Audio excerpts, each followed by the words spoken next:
Dans un monde où tout va trop vite, nous avons souvent tendance à vouloir forcer les choses, courir après les résultats et exiger des réponses immédiates. Mais cette précipitation ne fait qu'ajouter à notre frustration. Marc Aurèle, empereur et philosophe stoïcien, nous enseigne une autre voie, celle de la patience et de la sagesse intérieure.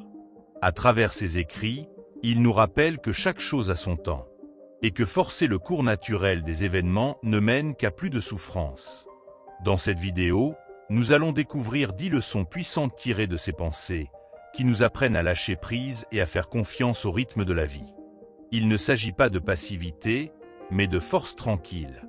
D'apprendre à distinguer ce qui dépend de nous et ce qui ne dépend pas. Ces enseignements millénaires résonnent encore aujourd'hui, avec une clarté bouleversante. Alors, prenons un moment pour ralentir et écouter. Avant de commencer, aime la vidéo et abonne-toi à la chaîne pour ne manquer aucun de nos nouveaux contenus. Leçon 1. Accepter le destin. Imagine que la vie soit comme un grand fleuve. Tu ne peux pas contrôler son courant, mais tu peux choisir comment nager. Marc Aurèle disait que tout ce qui nous arrive fait partie d'un ordre plus grand, même si on ne le comprend pas sur le moment. Ce n'est pas une question d'aimer chaque tempête, mais de savoir qu'elle a sa place dans l'ensemble. Quand quelque chose de difficile se produit, notre première réaction est souvent de résister. On se demande « Pourquoi moi ?» Mais le stoïcisme nous invite à changer de perspective. Au lieu de lutter contre ce qu'on ne peut pas changer, on peut l'accepter et en tirer une leçon. C'est comme accepter la pluie plutôt que de s'énerver parce qu'on voulait du soleil. Marc Aurèle écrivait dans ses pensées que ce qui bloque notre chemin devient le chemin. Autrement dit, les obstacles ne sont pas là pour nous arrêter, mais pour nous renforcer. Si tu perds un travail, si une relation se brise, ou si la vie prend un tournant inattendu, ce n'est pas la fin. C'est une nouvelle direction à explorer. Bien sûr, accepter ne veut pas dire se résigner. On peut agir sur ce qui dépend de nous, mais lâcher prise sur le reste. Si ton train est annulé, tu peux râler ou chercher une autre solution. La colère ne fera pas revenir le train, mais ton attitude peut changer toute ta journée. Le destin n'est pas un ennemi. C'est un partenaire qui nous teste, nous pousse à grandir. Les stoïciens croyaient que l'univers est organisé de manière logique, même quand il semble chaotique. Alors, au lieu de maudire les épreuves, demande-toi, qu'est-ce que cela m'apprend ? Pense à un arbre en hiver. Ses branches semblent mortes, mais en réalité, il se prépare pour le printemps. Nos échecs, nos peines, nos imprévus sont comme cette saison froide, une phase nécessaire avant de renaître. Marc Aurèle lui-même, empereur de Rome, devait affronter des guerres et des trahisons. Pourtant, il voyait chaque défi comme une occasion de pratiquer la vertu. Accepter le destin, c'est comme faire confiance à un guide en montagne. Tu ne connais pas le chemin, mais chaque pas te mène quelque part. Si tu trébuches, ce n'est pas un échec, c'est une partie du voyage. La vraie liberté vient quand on arrête de vouloir tout contrôler. Certains croient que les stoïciens étaient froids, indifférents. Mais en réalité, ils étaient profondément libres. En acceptant ce qu'ils ne pouvaient pas changer, ils gardaient leur énergie pour ce qui comptait vraiment, leurs actions, leurs choix, leur paix intérieure. Alors la prochaine fois que la vie te surprend, essaie de dire « D'accord, c'est comme ça ». Observe sans juger, agis sans désespoir. Comme le disait Marc Aurèle, ce qui nous trouble, ce ne sont pas les événements, mais notre jugement sur les événements. En fin de compte, accepter le destin, c'est choisir la sérénité plutôt que la révolte. Ce n'est pas de la passivité, c'est une sagesse active. Et qui sait, peut-être qu'en regardant en arrière, tu réaliseras que ce que tu redoutais était en fait nécessaire pour t'amener là où tu devais être. Leçon 2. Maîtriser ses réactions, pas les événements. La vie ressemble parfois à un orage imprévisible. On ne peut pas empêcher la pluie de tomber, mais on peut choisir de danser sous les gouttes ou de s'abriter en attendant que ça passe. Marc Aurèle le savait bien. Ce n'est pas ce qui nous arrive qui compte, mais la façon dont on y répond. Les événements nous échappent souvent, mais nos réactions, elles, nous appartiennent toujours. Imagine que quelqu'un t'insulte dans la rue. Tu as deux options, réagir avec colère, ce qui ne fera qu'envenimer la situation, ou choisir de ne pas laisser ces mots t'atteindre. C'est ça, la vraie maîtrise de soi. Les stoïciens disaient que personne ne peut te blesser sans ton consentement. Ta force réside dans ta capacité à garder le contrôle de ton esprit, même quand tout semble chaotique autour de toi. Marc Aurèle, qui gouvernait un empire en crise, écrivait chaque matin pour se préparer aux défis de la journée. Il savait qu'il ne pouvait pas contrôler les trahisons ou les complots, mais il pouvait contrôler sa manière d'y faire face.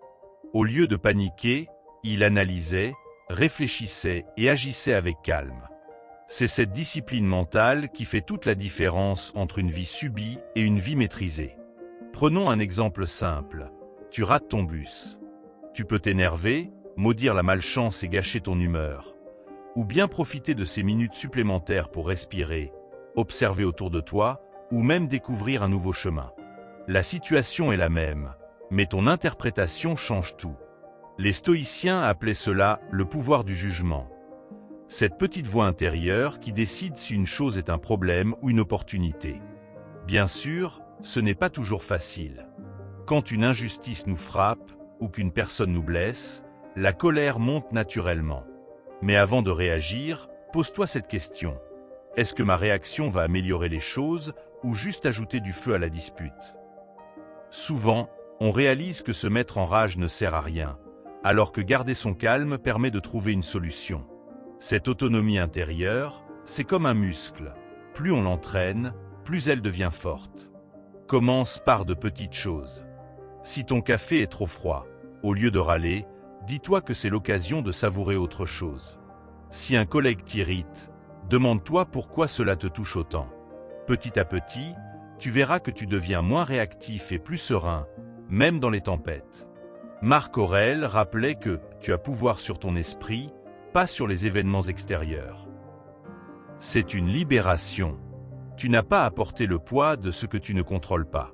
Concentre-toi sur ce qui dépend de toi. Tes pensées, tes choix, tes actions. Le reste, laisse-le suivre son cours sans te laisser emporter. Certains croient que maîtriser ses réactions, c'est se fermer aux émotions. Mais c'est tout le contraire. Il s'agit de les accueillir sans leur donner les clés de ton comportement. La tristesse, la colère ou la peur peuvent être ressenties, sans pour autant dicter tes actes. Comme un capitaine qui sent le vent mais garde la main sur le gouvernail. Alors, la prochaine fois qu'un événement désagréable se produit, essaie ce petit exercice stoïcien. Identifie ce que tu peux vraiment contrôler, ta réponse. Laisse aller ce qui ne dépend pas de toi, l'événement lui-même. Choisis une action utile plutôt qu'une réaction impulsive. Avec le temps, cette pratique deviendra une seconde nature. Et tu découvriras ce que Marc Aurèle appelait la citadelle intérieure. Un esprit inébranlable, peu importe les tempêtes extérieures. La paix ne vient pas de l'absence de problèmes, mais de ta façon de les traverser. Leçon 3. Suivre le flux naturel des choses. Imagine une feuille tombée dans une rivière. Elle ne lutte pas contre le courant, ne tente pas de remonter le cours de l'eau. Elle se laisse simplement porter, dans une danse gracieuse avec les éléments. Nous pourrions apprendre beaucoup de cette petite feuille. La vie nous emporte souvent dans des directions inattendues, et notre résistance ne fait qu'alourdir le voyage. Marc Aurèle comparait souvent l'existence humaine à un fleuve puissant. Il disait que se battre contre le courant épuise sans rien changer, alors que nager avec lui nous conserve nos forces pour ce qui compte vraiment. Ce n'est pas de la passivité, mais une sagesse pratique. Reconnaître ce qui échappe à notre contrôle pour mieux orienter ce qui dépend de nous. Pense aux saisons qui changent. Personne ne s'énerve contre l'hiver parce qu'il fait froid, ou contre l'été parce qu'il fait chaud. Nous acceptons naturellement ce cycle.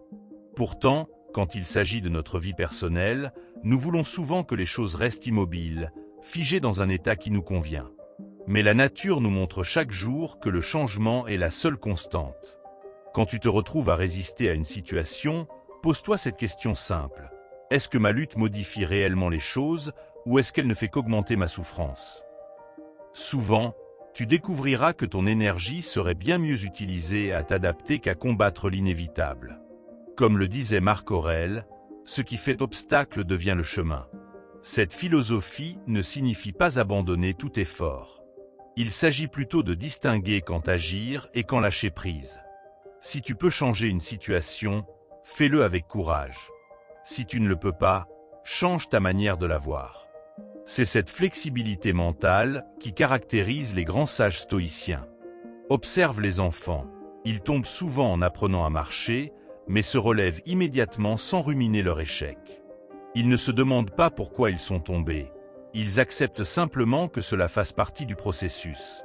Nous pourrions retrouver cette sagesse instinctive en cessant de dramatiser chaque revers. La nature offre d'innombrables exemples de cette harmonie avec le flux des choses. Les roseaux plient sous le vent mais ne cassent pas. Les nuages se forment et se dissipent sans résistance.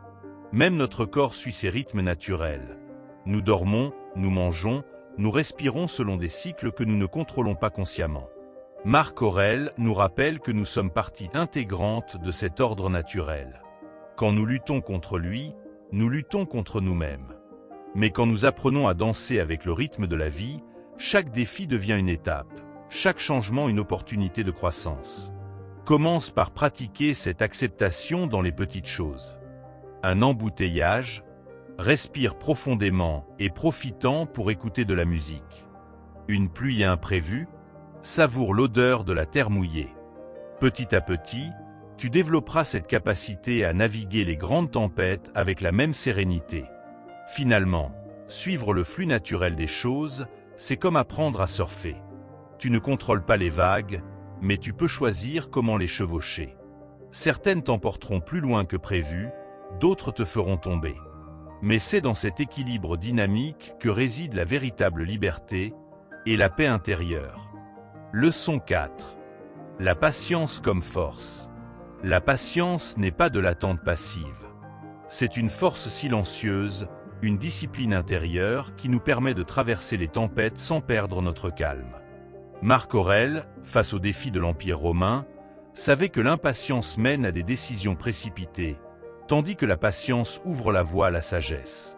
Elle n'est pas une faiblesse, mais une forme de courage. Pense à un agriculteur qui plante une graine. Il ne crie pas après la terre pour que sa récolte pousse plus vite. Il arrose, il attend, il fait confiance au processus. La vie fonctionne de la même manière. Certaines choses ne peuvent être forcées. Vouloir tout contrôler, tout accélérer, ne fait que créer de la frustration. La patience, elle, nous apprend à respecter le temps nécessaire. Combien de fois nous énervons-nous parce qu'une file d'attente est trop longue, qu'un projet avance lentement, ou qu'une personne ne comprend pas immédiatement ce que nous voulons dire? Cette agitation intérieure ne change rien à la situation. Elle ne fait que nous épuiser. Marc Aurèle écrivait « Combien de temps gagneras-tu à ne pas te donner à toi-même ce que la nature exige ?» En d'autres termes, pourquoi gaspiller ton énergie à lutter contre ce qui doit simplement suivre son cours? La patience est aussi une marque de respect envers les autres. Chacun avance à son rythme, porte ses propres fardeaux et mérite qu'on lui laisse le temps de grandir.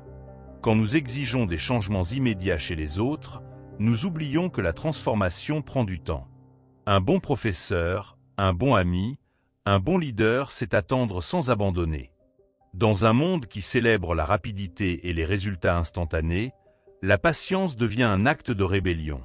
Elle nous rappelle que les choses les plus précieuses, l'amitié, la maîtrise d'un art, la guérison d'une blessure, ne peuvent être bousculées.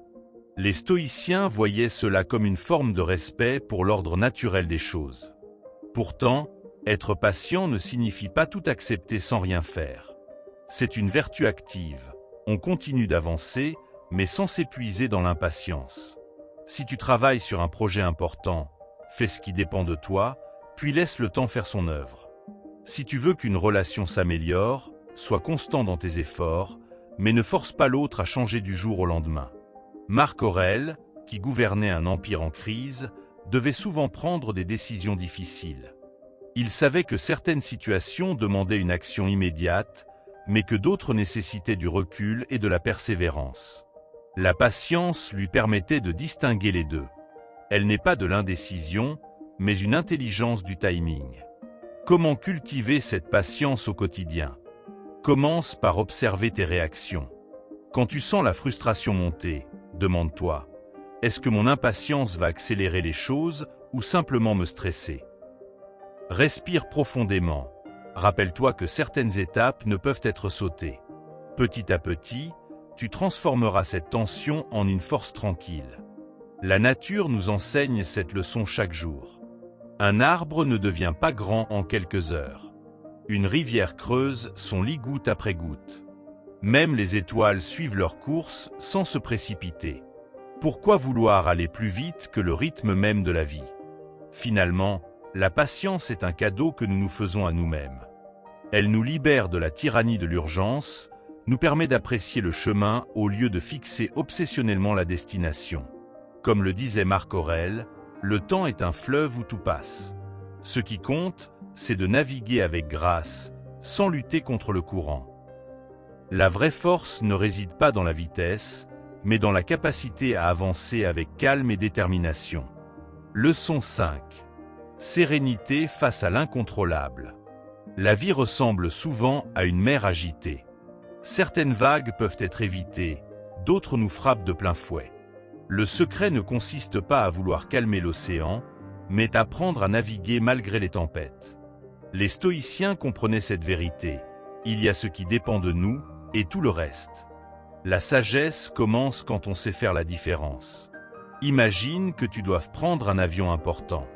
Tu peux préparer ton voyage, arriver à l'heure, suivre les consignes.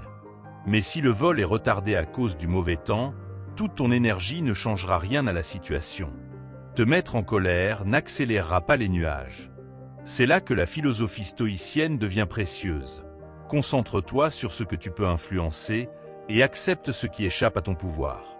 Marc Aurèle, empereur confronté chaque jour à des événements imprévisibles, écrivait dans ses pensées « Supprime ton opinion sur ce qui te semble pénible et te voilà parfaitement sauf. » Autrement dit, ce n'est pas l'événement lui-même qui nous trouble, mais le jugement que nous portons sur lui. Changer cette perception, c'est retrouver sa liberté intérieure. Prends l'exemple d'une dispute. Tu ne contrôles pas les paroles de l'autre personne, mais tu choisis comment y répondre. Tu peux ajouter de l'huile sur le feu ou chercher l'apaisement. Cette marge de manœuvre, aussi minime semble-t-elle, fait toute la différence entre subir sa vie et la diriger avec sagesse. C'est dans ces choix quotidiens que se forge la sérénité. La nature nous offre de belles leçons d'acceptation. Un arbre ne lutte pas contre le vent, il plie pour ne pas rompre. Un ruisseau contourne les rochers sans chercher à les détruire.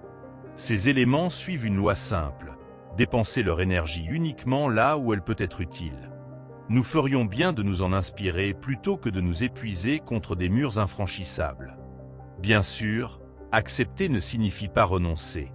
Quand une situation peut être améliorée, l'action est nécessaire. Mais quand elle est hors de portée, la paix vient du lâcher-prise. C'est cette balance subtile entre effort et acceptation que Marc Aurèle pratiquait. Agir sur le possible, accueillir l'inévitable et surtout savoir distinguer les deux. Certains jours, tout semble échapper à notre contrôle. Mais rappelle-toi qu'il reste toujours un espace de liberté, ton attitude.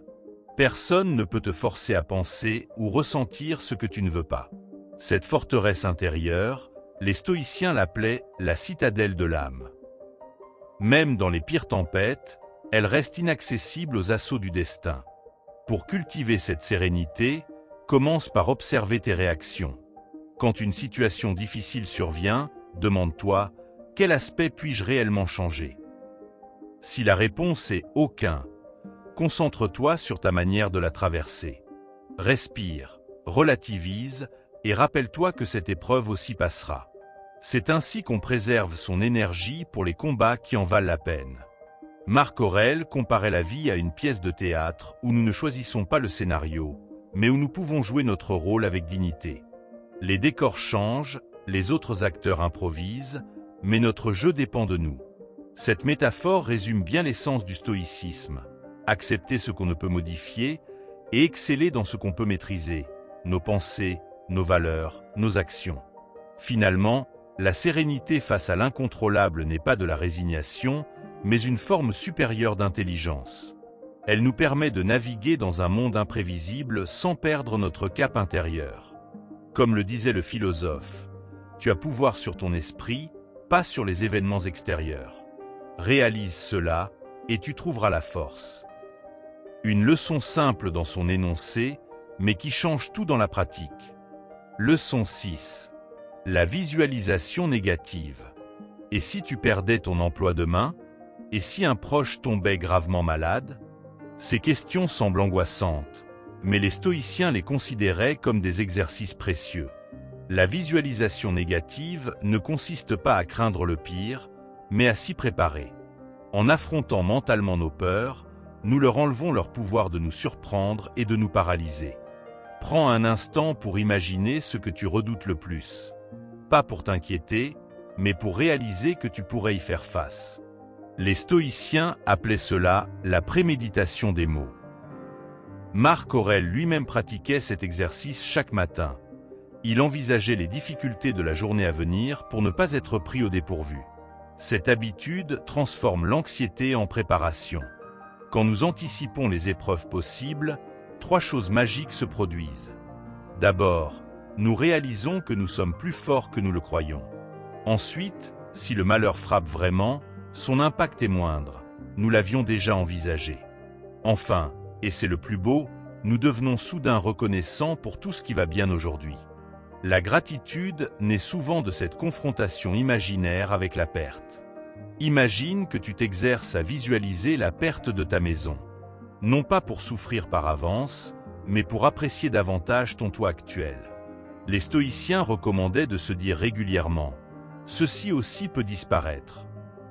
Paradoxalement, cette pensée rend plus présent au bonheur actuel, plus conscient de sa valeur. Elle nous immunise contre le choc des revers futurs. Cette pratique ne doit pas devenir obsessionnelle. Quelques minutes par jour suffisent. Pense à tes biens, tes relations, ta santé, et imagine-les un instant disparus. Tu ressentiras d'abord une pointe d'inquiétude, puis une étrange libération. Car en acceptant par la pensée ce que nous craignons, nous découvrons que nous pourrions continuer à vivre, à trouver des solutions, à rebondir. Marc Aurèle écrivait « Ne vis pas comme si tu devais vivre 1000 ans. Le destin plane au-dessus de toi. Tant que tu vis, tant que c'est possible, sois vertueux. » La visualisation négative est un rappel de notre fragilité qui nous pousse à mieux utiliser le temps présent. Elle nous apprend à tout apprécier comme si c'était la dernière fois, sans pour autant vivre dans la peur. Les psychologues modernes confirment ce que les stoïciens pressentaient. Ceux qui ont envisagé les scénarios difficiles s'en sortent mieux quand ils surviennent. Non parce qu'ils les ont attirés, mais parce qu'ils y étaient préparés mentalement. C'est la différence cruciale entre l'anxiété, qui paralyse, et la préparation stoïcienne, qui renforce. Pratique cet exercice avec mesure. Trop de visualisation négative épuise, trop peu laisse vulnérable. Trouve ton équilibre. Commence par des petites choses. Imagine perdre ton portefeuille, rater un rendez-vous important. Puis progressivement, tu pourras envisager des scénarios plus sérieux, toujours avec cette même attitude. Non pas ça va arriver, mais si ça arrive, je saurai réagir. Les grands orateurs, les sportifs, les artistes utilisent des versions positives de cette technique. Ils visualisent leur succès. Les stoïciens proposent l'inverse, visualiser l'échec pour s'en prémunir. Les deux approches se complètent. Préparer son esprit aux obstacles rend plus confiant dans la poursuite des objectifs. Finalement, la visualisation négative est comme un vaccin pour l'âme. En s'injectant une version atténuée de nos peurs, nous développons des anticorps émotionnels. Nous ne contrôlons pas ce que la vie nous réserve, mais nous pouvons contrôler comment nous nous y préparons. Comme le disait Sénèque, ce qui rend l'homme misérable n'est pas ce qui lui arrive, mais l'opinion qu'il en a. La visualisation négative transforme cette opinion à l'avance. La pratique stoïcienne va plus loin que la simple anticipation. Elle nous invite à vivre mentalement la perte, pas seulement à l'imaginer. Ferme les yeux et ressens ce que cela ferait de te retrouver sans ce que tu chéris. Cette expérience intérieure, bien que désagréable sur le moment, agit comme une sorte d'entraînement émotionnel. Elle renforce notre capacité à faire face aux véritables épreuves quand elles se présentent. Les soldats s'entraînent au combat avant la guerre, les pompiers répètent les situations d'urgence. Pourquoi n'en ferions-nous pas autant avec nos défis personnels? Cette technique trouve son équivalent moderne dans ce que les psychologues appellent l'exposition cognitive. En nous confrontant régulièrement à nos peurs dans un espace mental sécurisé, nous réduisons leur intensité lorsqu'elles se manifestent dans la réalité. Les stoïciens avaient compris avant leur le principe de désensibilisation systématique. Marc Aurèle ne se contentait pas de craindre les trahisons, il les envisageait froidement. Demain, tu rencontreras des ingrats, des insolents, des fourbes. Cette préparation lui permettait de garder son calme quand ces situations survenaient vraiment. Un bénéfice inattendu de cet exercice est la découverte de nos ressources cachées. En imaginant le pire, nous sommes souvent surpris de trouver en nous des solutions potentielles, une force insoupçonnée. Si je perds mon emploi, je pourrais. Commence-t-on à réfléchir? Ce processus active notre créativité face aux problèmes et brise la paralysie que provoque la peur de l'inconnu. Nous réalisons que même dans les scénarios catastrophes, des options existent toujours, des portes de sortie se présentent. La visualisation négative agit également comme un correctif à notre tendance naturelle à l'optimisme excessif. Nous sous-estimons souvent les risques et surestimons notre contrôle sur les événements. Les stoïciens appelaient cela l'illusion de permanence. Cette croyance que ce que nous avons aujourd'hui nous appartient pour toujours. En pratiquant régulièrement la contemplation de la perte, nous rééquilibrons cette vision déformée et développons une appréciation plus juste et plus réaliste de notre existence. Cette méthode ne doit pas être confondue avec la rumination anxieuse.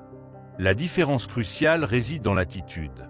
Le stoïcien aborde ses pensées avec calme et détachement, comme un scientifique étudiant des données. Il ne s'agit pas de se faire du mal, mais de se fortifier. La visualisation négative se pratique mieux à heure fixe, pendant un temps limité, et toujours avec cette question en tête. Comment pourrais-je faire face à cette situation si elle survenait? Les bénéfices secondaires de cet exercice sont nombreux. Il cultive l'humilité en nous rappelant notre vulnérabilité. Il développe la compassion, car en imaginant nos propres malheurs potentiels, nous devenons plus sensibles aux souffrances réelles des autres. Il affine notre discernement, nous aidant à distinguer les véritables priorités des préoccupations superficielles. Ce qui semblait essentiel avant l'exercice apparaît souvent moins crucial après. Un aspect méconnu de cette pratique est son effet sur la prise de décision. En envisageant systématiquement ce qui pourrait mal tourner, nous prenons naturellement de meilleures précautions dans nos choix. Les stoïciens ne voyaient pas cela comme de la peur, mais comme de la prudence raisonnable. Cette approche préventive permet d'éviter de nombreux pièges tout en restant ouvert aux opportunités. C'est l'équilibre parfait entre prudence et audace. La visualisation négative peut également transformer notre relation au temps. En imaginant régulièrement notre propre mortalité, exercice que les stoïciens appelaient memento mori, nous apprenons à mieux utiliser le temps présent.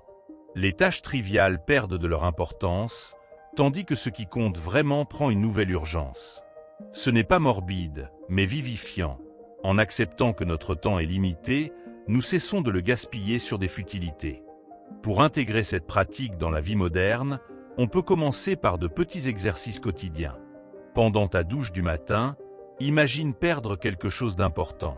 En faisant la queue, pense à ce que tu ferais si tu devais attendre bien plus longtemps. Ces micro-sessions entretiennent la conscience stoïcienne sans devenir oppressantes. Avec le temps, cette habitude mentale devient naturelle, comme un système immunitaire psychologique toujours en alerte. Enfin, la visualisation négative culmine dans une paradoxale libération. Contrairement à ce qu'on pourrait croire, envisager régulièrement les pires scénarios ne rend pas triste, mais soulage. Une fois que nous avons mentalement accepté que tout peut être perdu, nous cessons de vivre dans la crainte permanente de cette perte. Nous découvrons que notre valeur ne réside pas dans ce que nous possédons, mais dans notre capacité à faire face, à nous adapter, à continuer. C'est là le véritable pouvoir transformateur de cette ancienne pratique stoïcienne. Leçon 7. La vertu comme bien suprême. Imagine un monde où ta valeur ne dépend ni de ton compte en banque, ni de ton statut social, ni même des éloges des autres. Un monde où ce qui compte vraiment, c'est seulement la qualité de ton caractère. C'est exactement ce que Marc Aurèle et les stoïciens proposent. La vertu comme seul bien véritable, comme boussole intérieure inaltérable. Pour comprendre cette idée, pense à un arbre. Ses fruits peuvent être cueillis, ses branches peuvent casser, mais ses racines demeurent. La vertu, c'est ces racines de l'âme humaine. Le courage face à l'adversité, la justice dans nos relations, la tempérance dans nos désirs, la sagesse dans nos choix. Voilà ce qui reste quand tout le reste peut nous être enlevé. Marc Aurèle, empereur tout-puissant, répétait cette vérité à lui-même chaque matin. Dans notre société obsédée par les résultats extérieurs, cette perspective semble radicale. Pourtant, observe bien, combien de gens riches sont malheureux? Combien de célébrités se sentent vides? Les stoïciens soutiennent que sans vertu, aucun succès ne peut apporter de satisfaction durable. À l'inverse, même dans la pauvreté ou la difficulté, une personne vertueuse conserve sa dignité et sa paix intérieure. La beauté de cette approche, la vertu dépend entièrement de nous. Contrairement à la richesse, à la santé ou à la reconnaissance qui peuvent nous échapper, notre caractère reste sous notre contrôle. Marc Aurèle le formulait ainsi: « Qu'on m'attribue du mérite ou qu'on me blâme, cela ne change rien à ma capacité d'être juste, modéré et courageux. » Quel soulagement de ne plus être à la merci des circonstances. Comment pratiquer cela au quotidien? Commence par de petites choses. Dans une discussion tendue, choisis la modération plutôt que la colère. Face à une injustice, prends position même si c'est difficile. Devant une tentation, rappelle-toi que la maîtrise de soi est une victoire plus précieuse que n'importe quel plaisir immédiat. Chaque choix devient ainsi une occasion de cultiver la vertu. Les stoïciens distinguaient 4 vertus cardinales. Le courage, non pas l'absence de peur, mais l'action malgré la peur. La justice, qui traite chacun avec équité. La tempérance, cette modération qui nous libère de l'esclavage des excès. Et la sagesse, capacité à discerner le vrai bien du mal illusoire. Ensemble, elles forment un système complet pour guider nos actions et nos jugements. Marc Aurèle offrait un test simple pour vérifier nos motivations. Demande-toi, pourquoi fais-je cela? Est-ce par vertu ou par vanité? Par devoir ou par appât du gain? Ce questionnement constant empêche nos valeurs de se corrompre. Il nous rappelle que seul ce qui est bien fait de la bonne manière compte vraiment, indépendamment des résultats. Cette philosophie transforme radicalement notre rapport à l'échec. Une action vertueuse qui échoue reste moralement supérieure à une action vicieuse qui réussit. Pour le stoïcien, le véritable échec n'est pas de rater son objectif, mais de trahir ses principes en chemin. Cette conviction donne une force incroyable pour persévérer dans l'adversité. Bien sûr, les stoïciens ne rejetaient pas les biens matériels. Ils reconnaissaient leur utilité. Mais ils les considéraient comme préférables, jamais comme essentiels. La santé vaut mieux que la maladie, la richesse que la pauvreté, mais aucune de ces choses ne détermine notre valeur. Seule la vertu est un bien absolu, car elle seule ne peut jamais nous être nuisible. En fin de compte, faire de la vertu notre bien suprême, c'est choisir une liberté inaliénable. Plus besoin de courir après l'approbation des autres ou les caprices de la fortune. La satisfaction vient de savoir qu'on agit selon ce qui est juste, peu importe les conséquences. Comme l'écrivait Marc Aurèle, que la divinité en toi soit le guide d'un être humain de chair et de sang. La vertu devient alors non pas une contrainte, mais la plus belle expression de notre humanité. La vertu stoïcienne n'est pas une simple liste de règles morales, mais un art de vivre complet. Elle se manifeste dans la façon dont nous nous levons le matin, dont nous traitons un serveur au restaurant, dont nous réagissons à une critique. Marc Aurèle insistait sur ce point. Ce ne sont pas les grandes occasions qui révèlent notre caractère, mais les petits gestes du quotidien. Une vie vertueuse se construit ainsi, choix après choix, sans publicité ni récompense extérieure.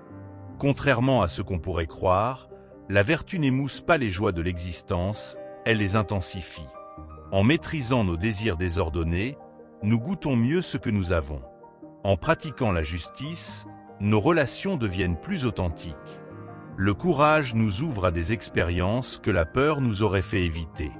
La sagesse stoïcienne ressemble à un filtre qui nettoie notre perception du monde, nous permettant d'en apprécier la véritable saveur. Beaucoup objectent que la vertu est un idéal inaccessible. Les stoïciens répondraient que l'important n'est pas d'être parfait, mais de progresser. Comme un archer qui vise juste plutôt que d'être obsédé par la cible, nous devons nous concentrer sur l'effort vertueux plus que sur le résultat. Marc Aurèle lui-même se répétait quotidiennement ses propres manquements, non pour se flageller, mais pour s'améliorer. La vertu est un chemin, pas une destination. Dans notre monde hyperconnecté, cette philosophie prend un sens particulier. Combien d'actions faisons-nous pour la galerie, pour les likes, pour l'apparence ? La vertu stoïcienne, elle, se pratique dans l'ombre autant qu'en public. Elle est ce qui reste quand personne ne regarde, quand aucun applaudissement n'est possible. C'est pourquoi elle constitue un antidote puissant à notre culture de l'image et du paraître. Les 4 vertus cardinales stoïciennes forment un système interdépendant. Le courage sans justice devient brutalité. La justice sans sagesse se transforme en rigidité. La tempérance sans courage tourne à la lâcheté. Et la sagesse sans les autres vertus n'est que théorie stérile. Marc Aurèle montrait comment ces qualités s'équilibrent mutuellement, créant une personnalité harmonieuse capable de faire face à toutes les situations. Pratiquer la vertu demande un travail constant d'auto-observation. Les stoïciens recommandaient l'examen quotidien. Qu'ai-je bien fait aujourd'hui? Où ai-je manqué à mes principes? Sans devenir obsessionnel, cet exercice permet de rectifier progressivement notre trajectoire. Il évite l'écueil du moralisme rigide en maintenant une conscience aiguë de notre humanité et de nos limites. La vertu offre aussi une réponse au problème de l'incertitude. Dans un monde imprévisible, elle constitue le seul point fixe. Que demain apporte richesse ou pauvreté, santé ou maladie, la personne vertueuse conserve son cap intérieur. Cette stabilité psychologique explique pourquoi les enseignements de Marc Aurèle restent pertinents 2000 ans plus tard. Ils répondent à un besoin humain fondamental d'ancrage moral. Certains pourraient arguer que cette éthique est trop exigeante. Mais les stoïciens répondraient qu'elle est surtout réaliste. Puisque nous devons vivre avec nous-mêmes en permanence, mieux vaut cultiver des qualités qui nous rendent dignes de notre propre estime. La vertu n'est pas une punition, mais le moyen le plus sûr de vivre en paix avec soi et avec les autres. L'histoire regorge d'exemples où la vertu stoïcienne a permis à des individus de traverser les pires épreuves. Des prisonniers de guerre aux victimes d'injustice, nombreux sont ceux qui ont trouvé dans ces principes la force de préserver leur humanité. Leur expérience témoigne que la vertu n'est pas un luxe pour tant de paix, mais une nécessité vitale dans l'adversité. Enfin, la vertu stoïcienne possède une dimension profondément égalitaire. Contrairement à la richesse ou au pouvoir qui crée des hiérarchies sociales, la vertu est accessible à tous. L'esclave Épictète l'enseignait à l'empereur Marc Aurèle. Cette universalité en fait une philosophie profondément démocratique, où chacun peut trouver sa grandeur indépendamment de sa position dans la société. Leçon 8. Accepter la mort comme naturelle. La mort n'est pas un ennemi, mais une partie inévitable de la vie. Comme les feuilles qui tombent en automne ou le soleil qui se couche chaque soir, elle fait simplement partie du cycle naturel des choses. Les stoïciens ne la voyaient ni comme une punition ni comme une tragédie, mais comme une loi universelle à laquelle personne n'échappe. Marc Aurèle lui-même écrivait « La mort est une libération de toutes les impressions sensorielles, de toutes les passions, de tous les soucis. » Plutôt que de la craindre, il nous invite à la comprendre. Beaucoup de gens vivent comme si la mort était une erreur, quelque chose qui ne devrait pas exister. Mais cette peur nous empêche de profiter pleinement de la vie. Si nous passons notre temps à angoisser devant l'inévitable, nous oublions de vivre ici et maintenant. Les stoïciens proposent une autre approche, méditer sur la mort pour enlever son pouvoir effrayant. Ce n'est pas morbide, c'est réaliste. En l'acceptant, nous devenons plus libres. Imagine un arbre qui refuserait de perdre ses feuilles en hiver. Il épuiserait ses ressources et finirait par mourir. La nature nous montre que tout a un début et une fin. Notre vie suit la même règle. Au lieu de lutter contre cette vérité, nous pouvons apprendre à l'embrasser. Marc Aurèle disait que chaque chose qui naît est déjà en train de mourir, et que c'est cette impermanence qui donne du sens à notre existence. Sans fin, rien n'aurait de valeur. La peur de la mort vient souvent de l'inconnu. Nous imaginons le pire parce que nous ne savons pas ce qu'il y a après. Mais les stoïciens suggèrent une chose simple. Pourquoi craindre quelque chose que tu ne connais pas? Si la mort est comme un sommeil profond, alors elle n'est pas douloureuse. Et s'il y a quelque chose au-delà, alors ce sera une nouvelle aventure. Dans les deux cas, l'angoisse est inutile. Ce qui compte, c'est ce que tu fais de ton temps présent. Beaucoup de gens reportent leur bonheur à plus tard, comme s'ils avaient une éternité devant eux. Je voyagerai quand je serai à la retraite. Je passerai plus de temps avec ma famille plus tard. Mais la mort nous rappelle que le moment parfait n'existe pas. Si tu veux vivre pleinement, il faut commencer maintenant. Les stoïciens ne voient pas la mort comme une menace, mais comme un rappel. Tu es vivant aujourd'hui, alors agis. Ne gâche pas ton temps à regretter le passé ou à redouter l'avenir. Certains croient que parler de la mort est déprimant. Pourtant, c'est tout le contraire. En réalisant que notre temps est limité, nous arrêtons de nous perdre dans des futilités. Combien de disputes, de rancunes ou de peurs insignifiantes disparaîtraient si nous gardions en tête que la vie est courte? La mort n'est pas là pour nous voler quelque chose, mais pour nous aider à mieux choisir ce qui compte vraiment. Comme le disait Sénèque, ce n'est pas que nous avons peu de temps, c'est que nous en perdons beaucoup. Les stoïciens pratiquaient ce qu'ils appelaient la memento mori, se souvenir que l'on doit mourir. Ce n'était pas pour s'attrister, mais pour se réveiller. Chaque matin, ils se disaient « Aujourd'hui pourrait être mon dernier jour ». Cela ne les rendait pas tristes, mais plus attentifs, plus reconnaissants, plus courageux. Si tu savais que ce soir serait ta dernière nuit, que ferais-tu différemment? Et si tu commençais à vivre ainsi, dès maintenant? La mort nous rend égaux. Roi ou mendiant, riche ou pauvre, personne n'y échappe. Marc Aurèle, l'empereur le plus puissant de son temps, méditait sur cette idée pour rester humble. Il savait que son statut ne le protégerait pas de l'inévitable. Cette pensée l'aidait à ne pas s'attacher aux illusions du pouvoir et de la gloire. Nous aussi, nous pouvons utiliser cette vérité pour nous libérer des vanités et des faux espoirs. Certains disent « À quoi bon vivre si tout finit par mourir ?» Mais c'est justement parce que tout a une fin que la vie est précieuse. Un repas serait-il savoureux s'il durait éternellement? Un voyage serait-il excitant si tu savais que tu ne rentreras jamais chez toi? La mort donne du relief à nos expériences. Elle nous pousse à aimer plus fort, à agir avec plus de courage, à ne rien remettre à demain. Alors, au lieu de la fuir, apprivoise-la. Parle d'elle sans crainte. Visualise-la comme une compagne silencieuse qui marche à tes côtés, te rappelant que chaque instant est un cadeau.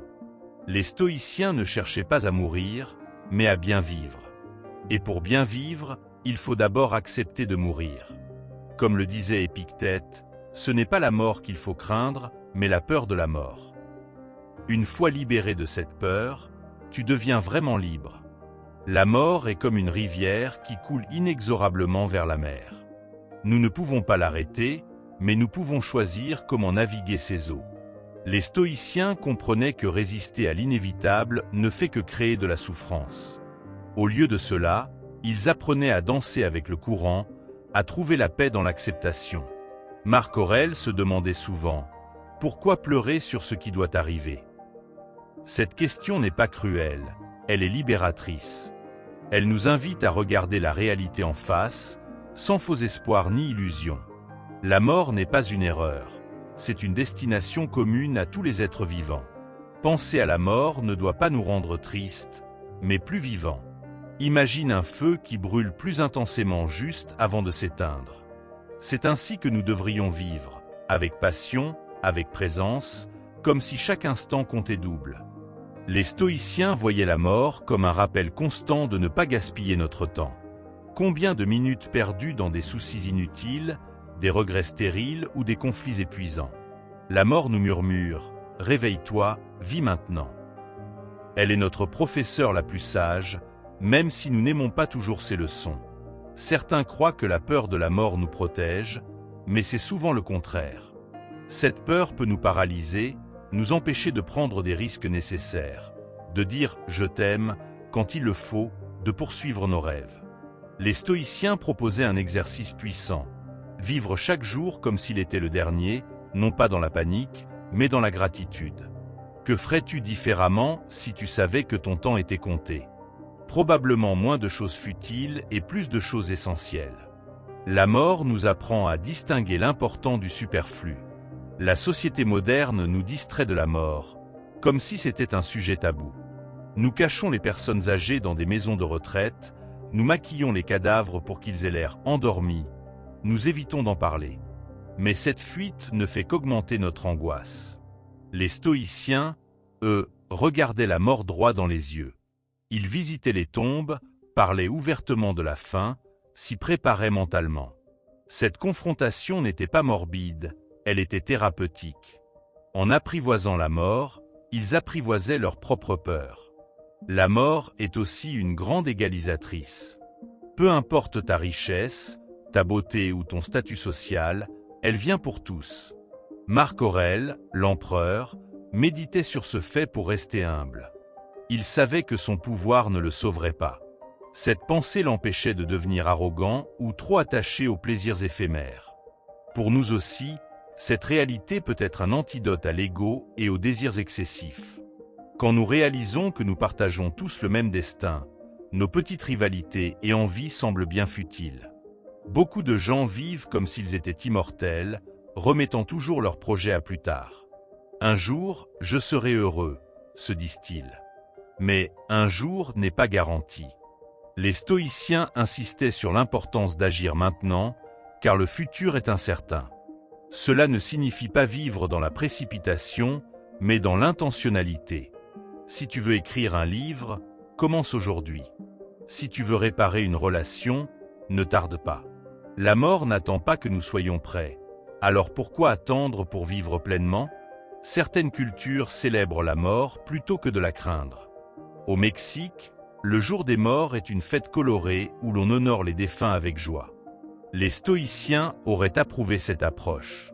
Ils ne voyaient pas la mort comme une fin, mais comme une transformation. Le corps retourne à la terre, l'énergie retourne à l'univers. Rien ne se perd vraiment, tout se transforme. En adoptant cette perspective, la mort devient moins effrayante. Elle fait partie d'un cycle plus grand, comme les saisons qui se succèdent. La peur de la mort est souvent une peur de ne pas avoir assez vécu. C'est pourquoi les stoïciens insistaient sur l'importance de vivre en accord avec ses valeurs. Si tu passes tes jours à faire des choses qui n'ont pas de sens pour toi, bien sûr que la mort te terrifiera. Mais si tu peux regarder en arrière et dire « j'ai été fidèle à moi-même », alors la fin est plus douce. La question n'est pas « combien de temps ai-je vécu ?» mais « comment ai-je vécu ?» Une vie courte mais intense vaut mieux qu'une longue vie vide. La mort nous enseigne aussi le lâcher-prise. Nous voulons tout contrôler, mais la mort nous rappelle que nous ne contrôlons pas tout. Accepter cela peut être un immense soulagement. Nous n'avons pas à porter le poids du monde sur nos épaules. Nous pouvons faire de notre mieux, puis laisser aller. Les stoïciens parlaient d'amor fati, l'amour du destin. Cela signifie embrasser tout ce que la vie nous apporte, y compris sa fin. C'est une forme de sagesse profonde qui apporte la paix intérieure. Enfin, la mort donne du sens à nos relations. Savoir que nos proches ne seront pas toujours là nous pousse à les chérir davantage. Combien de fois avons-nous repoussé un appel, une visite, un « je t'aime », pensant avoir tout le temps du monde? La mort nous rappelle que chaque moment partagé est précieux.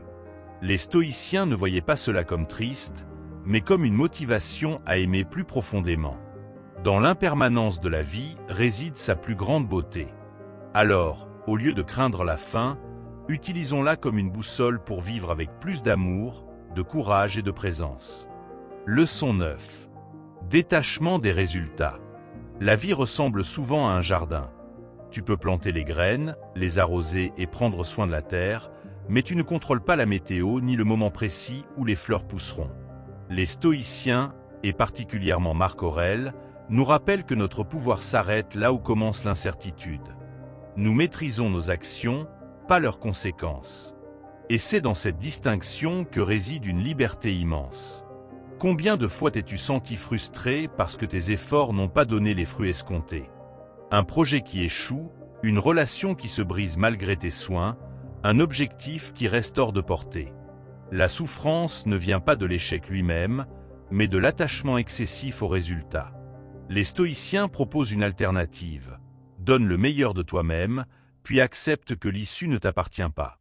Imagine un artisan qui sculpte une pierre avec passion. S'il ne pense qu'à la vente de son œuvre, chaque coup de ciseau devient tendu, anxieux. Mais s'il se concentre uniquement sur son geste, sur la beauté du travail en lui-même, alors même si l'œuvre ne se vend pas, il aura trouvé de la satisfaction dans l'acte de créer. C'est cela, le détachement stoïcien. Ne pas conditionner son bonheur à ce qui échappe à notre contrôle. Marc Aurèle, qui gouvernait un empire, savait mieux que quiconque que les résultats dépendent d'innombrables facteurs extérieurs. Dans ses pensées, il écrit « La vie est une guerre et un voyage dans un pays étranger. Ce qui compte, c'est d'agir avec justice et d'accepter ce qui arrive avec sérénité. En d'autres termes, fais ce qui est juste et laisse le reste suivre son cours. » Ce détachement n'a rien d'une résignation molle.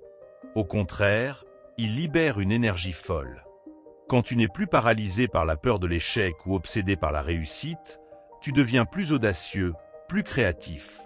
Tu oses essayer des voies nouvelles, car tu n'as plus grand-chose à perdre. Les plus grandes inventions, les œuvres les plus marquantes, sont souvent nées de cette liberté intérieure. Prenons l'exemple d'un sportif. S'il ne pense qu'à la médaille, chaque mouvement devient raide, chaque erreur un drame. Mais s'il se concentre sur l'instant présent, sur la qualité de son entraînement, alors il performe mieux et, paradoxalement, augmente ses chances de succès. Le détachement stoïcien n'est donc pas un renoncement, mais une stratégie indirecte pour atteindre l'excellence. Comment pratiquer cela au quotidien?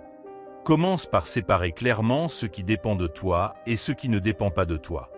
Dans chaque projet, identifie tes responsabilités, ton engagement, ta préparation, et ce qui t'échappe, la réaction des autres, le hasard. Puis focalise-toi uniquement sur le premier volet. Cette simple clarification mentale réduit considérablement l'anxiété. Un bénéfice inattendu de cette attitude est qu'elle rend plus présent à ce que tu fais. Au lieu de toujours anticiper le résultat, tu goûtes l'étape actuelle. Un cuisinier qui aime couper les légumes, un écrivain qui savoure l'acte d'écrire, un parent qui apprécie simplement le temps passé avec son enfant, voilà des exemples de cette plénitude dans l'action, indépendamment du résultat final. Bien sûr, cela demande un entraînement régulier. Notre esprit a naturellement tendance à s'accrocher au résultat. Mais chaque fois que tu te surprends à trop y penser, rappelle-toi la métaphore du jardinier. Arrose tes plantes avec amour, puis laisse faire la nature. Ta satisfaction doit venir de l'action juste, pas de son aboutissement. Marc Aurèle résumait cela avec une image puissante. L'archer doit tout faire pour atteindre sa cible, mais une fois la flèche partie, elle ne lui appartient plus. Vis avec cette sagesse, et tu découvriras une forme de paix inédite. Celle de savoir que tu as fait de ton mieux, quoi qu'il advienne. Le reste n'est que vent et hasard. Dans la pratique du détachement stoïcien, il existe une nuance essentielle souvent mal comprise. Il ne s'agit pas d'indifférence, mais d'un engagement sans attachement. Comme un acteur qui joue pleinement son rôle tout en sachant qu'il n'est pas vraiment son personnage, nous pouvons agir avec intensité tout en conservant une distance intérieure. Marc Aurèle, empereur plongé dans les affaires du monde, cultivait précisément cette double conscience dans son gouvernement quotidien. Le détachement des résultats transforme radicalement notre rapport au temps. Au lieu de toujours reporter notre satisfaction à un futur hypothétique, « je serai heureux quand j'aurai ceci ou cela », nous apprenons à trouver la plénitude dans l'action présente. Un étudiant qui apprécie le processus d'apprentissage plutôt que de stresser pour ses notes, un entrepreneur qui savoure la construction de son projet au-delà du succès financier, voilà des exemples concrets de cette transformation. Cette attitude stoïcienne possède un avantage pragmatique souvent sous-estimé.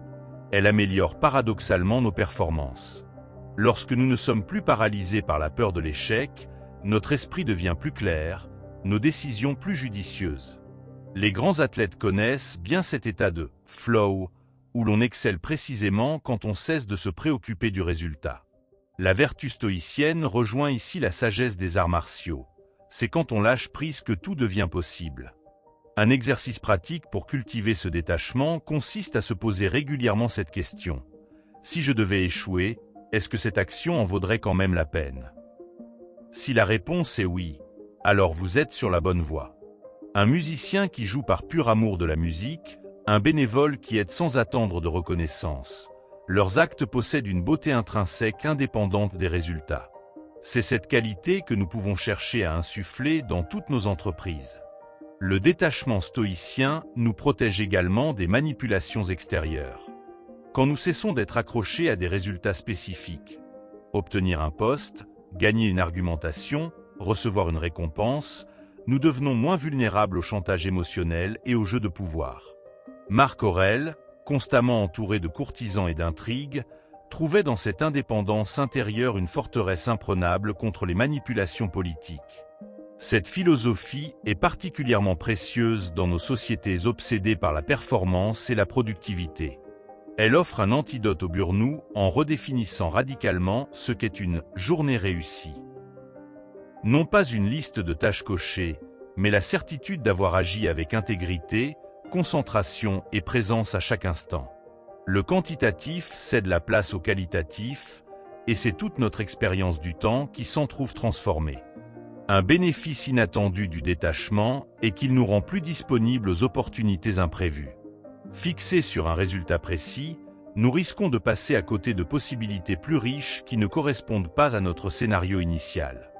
Comme un navigateur trop attaché à son itinéraire qui manquerait une terre inconnue, nous gagnons à garder une certaine flexibilité face aux aléas du voyage. La pratique du détachement culmine dans une libération profonde, celle de ne plus avoir à réussir sa vie selon des standards externes. Chaque moment devient une fin en soi plutôt qu'un moyen vers autre chose. Marc Aurèle exprimait cela avec une simplicité frappante. Ne cherche pas à ce que les événements arrivent comme tu le veux, mais veuille qu'ils arrivent comme ils arrivent, et tu seras heureux. Paradoxalement, c'est cette acceptation qui ouvre la porte à l'action la plus efficace. Enfin, le détachement des résultats ne nous coupe pas du monde, il nous y connecte plus authentiquement. Libérés de nos attentes, nous devenons capables de voir la réalité telle qu'elle est, non telle que nous voudrions qu'elle soit. Cette clairvoyance est le fondement de toute action véritablement adaptée aux circonstances.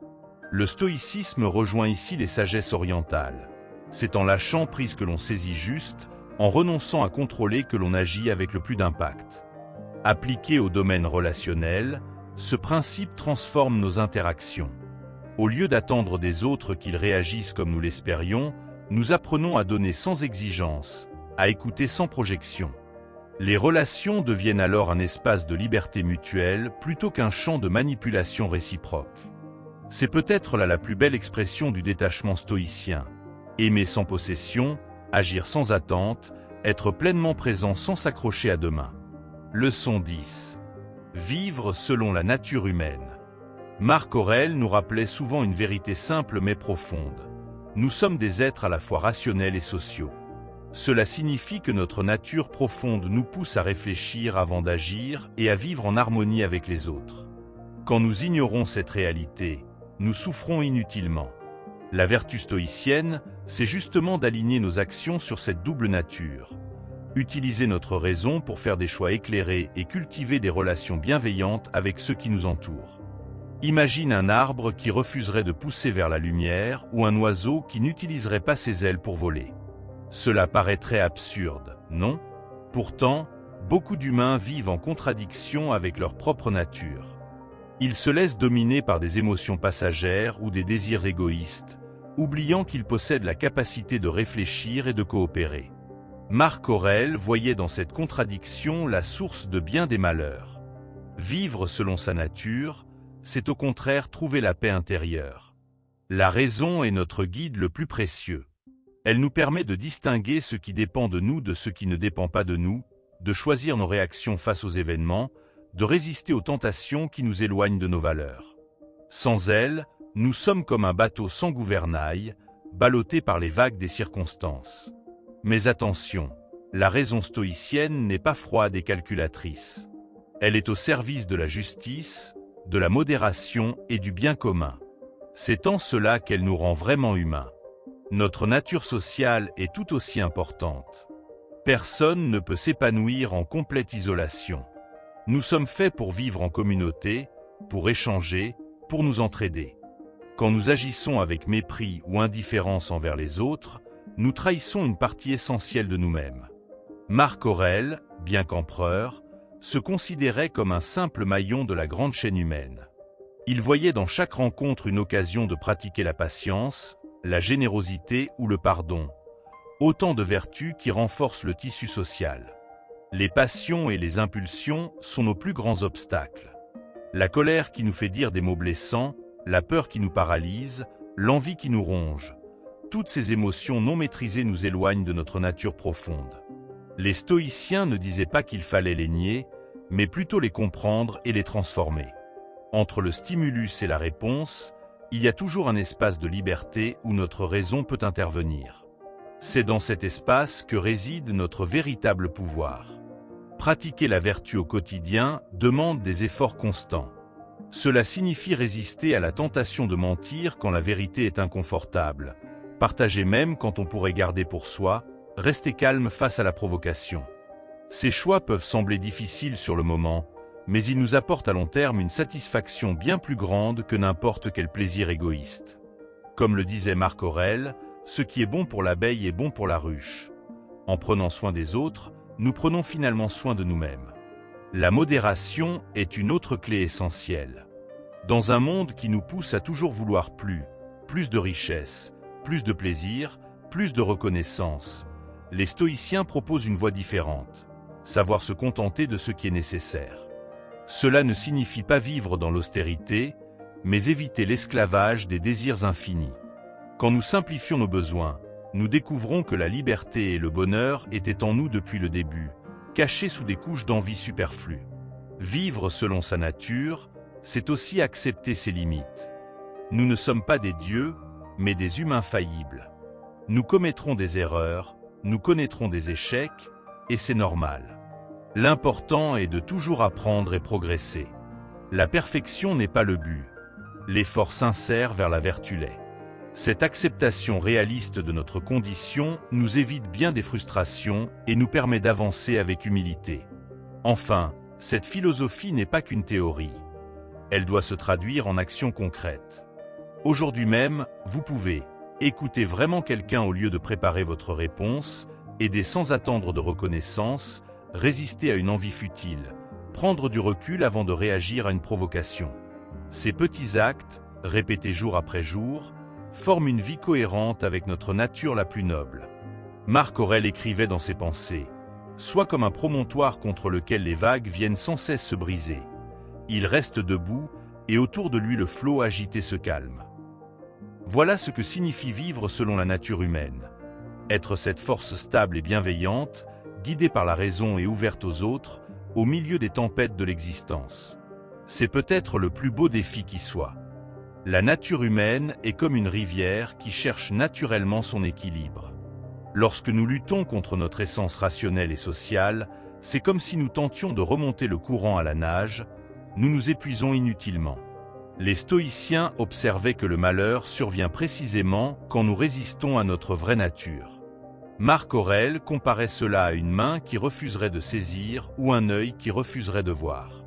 Nos facultés rationnelles et sociales sont des outils précieux qui, lorsqu'ils sont utilisés correctement, nous permettent de naviguer dans la vie avec grâce et efficacité. La vertu consiste simplement à laisser ses capacités s'exprimer pleinement. Notre société moderne nous pousse souvent à trahir notre nature profonde. Nous sommes encouragés à consommer sans réfléchir, à privilégier l'individu au détriment du collectif, à rechercher le plaisir immédiat plutôt que le bien durable. Les stoïciens voyaient dans ces tendances une source majeure de souffrance. Vivre selon la nature humaine, c'est au contraire cultiver la tempérance dans un monde d'excès, la réflexion dans un monde de réactions impulsives, la bienveillance dans un monde souvent individualiste. Ce n'est pas toujours facile, mais c'est le chemin le plus sûr vers une vie épanouie. La raison n'est pas cette faculté froide et calculatrice qu'on imagine parfois. Chez les stoïciens, elle est profondément connectée à l'empathie et à la compassion. Lorsque nous utilisons vraiment notre raison, nous comprenons naturellement que blesser autrui revient à nous blesser nous-mêmes, que l'injustice envers un membre de la communauté affecte tout l'équilibre social. Marc Aurèle soulignait que notre raison nous permet de voir les interconnexions entre tous les êtres. Cette vision globale est précisément ce qui nous pousse à agir avec justice et bienveillance. Les émotions ne sont pas l'ennemi de la vie vertueuse, contrairement à ce qu'on pourrait croire. Ce sont les passions désordonnées, les réactions non examinées qui nous éloignent de notre nature. Une émotion ressentie avec conscience peut au contraire nous guider. La colère peut signaler une injustice. La tristesse peut révéler ce qui compte vraiment pour nous. Le travail stoïcien consiste à accueillir ces émotions, à les examiner avec notre raison, puis à choisir comment y répondre de manière constructive. C'est cette alchimie entre émotion et raison qui caractérise une nature humaine bien équilibrée. Notre nature sociale implique des responsabilités. Dans nos familles, nos communautés de travail, nos cercles d'amis, nous avons le devoir d'apporter notre contribution. Pour les stoïciens, cela ne signifie pas s'oublier soi-même, mais comprendre que notre bien-être est lié à celui des autres. Marc Aurèle, en tant qu'empereur, prenait cette responsabilité très au sérieux, mais il rappelait que chaque personne, quelle que soit sa position, a un rôle à jouer dans la grande communauté humaine. Même les petites actions bienveillantes ont leur importance dans ce tissu social. La modération stoïcienne est souvent mal comprise. Il ne s'agit pas de renoncement ascétique, mais de trouver la juste mesure qui correspond à notre nature. Manger quand on a faim, mais sans excès. Apprécier les plaisirs, mais sans en devenir esclave. Travailler avec application, mais sans obsession.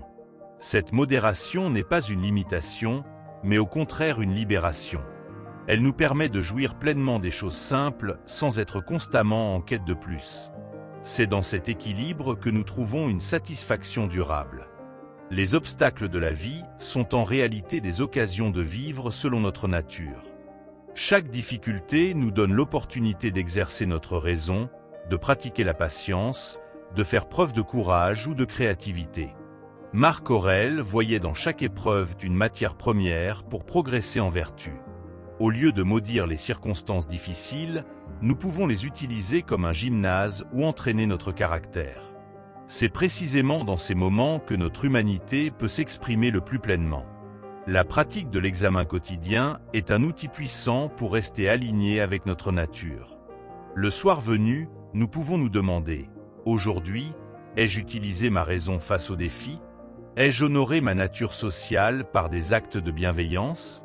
Quelles impulsions ai-je laissé me dominer ? » Cet examen n'est pas un jugement sévère, mais une évaluation honnête qui nous permet de progresser. Les stoïciens y voyaient une façon de rester fidèle à soi-même jour après jour. Vivre selon la nature humaine implique aussi d'accepter ce qui ne dépend pas de nous. Le temps qu'il fait, le comportement des autres, certaines circonstances extérieures, autant d'éléments que nous ne contrôlons pas. Notre pouvoir réside dans la façon dont nous choisissons d'y répondre. Cette acceptation n'est pas de la résignation, mais une sagesse pratique qui nous évite de gaspiller notre énergie en luttes inutiles. Elle nous permet de concentrer nos efforts sur ce que nous pouvons vraiment influencer. En fin de compte, vivre selon sa nature est un processus continu, pas un état permanent. Certains jours, nous y parviendrons mieux que d'autres. L'important est de persévérer dans cette direction avec bienveillance envers nous-mêmes. Comme le rappelait Marc Aurèle, même les plus sages ne sont pas parfaits, mais ils ont la constance de se corriger et de continuer. Cette persévérance elle-même est une expression de notre nature rationnelle et sociale. La capacité à apprendre, à grandir et à contribuer au bien commun malgré nos imperfections.